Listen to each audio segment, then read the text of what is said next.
first melody here starts on a B natural and closing a B flat on a C7 chord.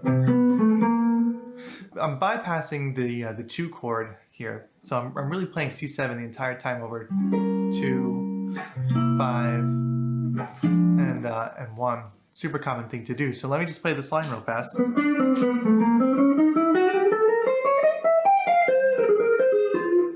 Here's another position. So what does that look like? It's a C half whole diminished scale. But I'm going to say that calling this a C half whole diminished, or it looking like a C half whole, is more of a symptom of hitting chord tones on downbeats and using chromaticism from the bottom as an approach tone. When you are really using a diminished scale, you're kind of leaning on all the notes, you're accentuating all the different major and minor triads in it, you're probably doing some patterny stuff, but that's not what's happening here. What's happening here is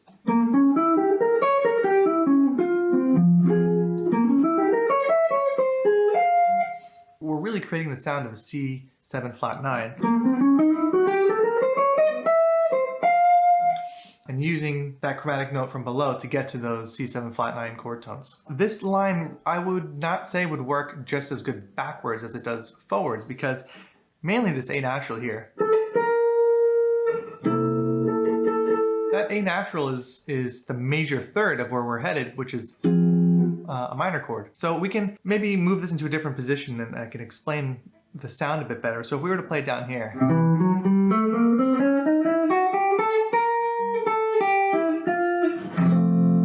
so hitting that A natural again on the way down, it's kind of telling the tale of an F major resolution, but that's not where we're headed. So if we were to head down, I would actually flip this A natural to an A flat. And we get a better idea that we're going to head to F minor, and then when that F minor hits, it feels like, okay, yeah, I kind of felt that coming. Which is reinforcing the fact that this A is really just approaching B flat, which is a chord tone of C. So ascending, we don't feel like we're doing anything in F major.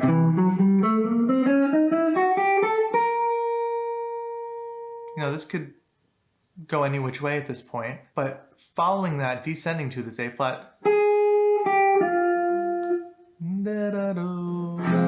it's a big difference from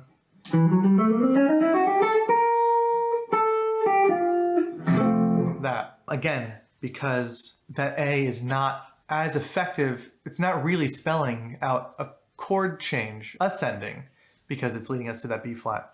Now when you descend, we can do the same approach. We can use C7 flat 9 as our downbeats, but we're not going to approach them with chromaticism. Usually when you descend, your approach notes are going to be kind of more inside to the key that you're in or where you're headed. Descending, we might take that same concept, again, C7 flat 9 notes on downbeats. We'd probably wrap it more so like this.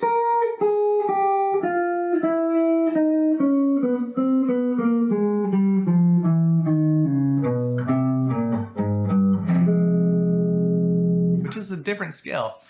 I do something a little bit funky in there.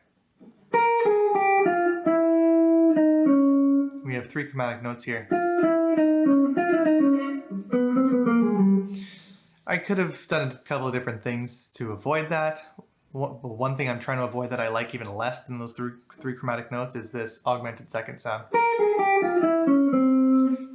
That's a very distinct sound that if I were to play, I would probably really want to lean into it and make it sound like I'm doing sort of like a gypsy-ish type thing. We need this E natural to drive this change to F minor, and we need the D flat as well to again spell out the C7 flat 9, this pull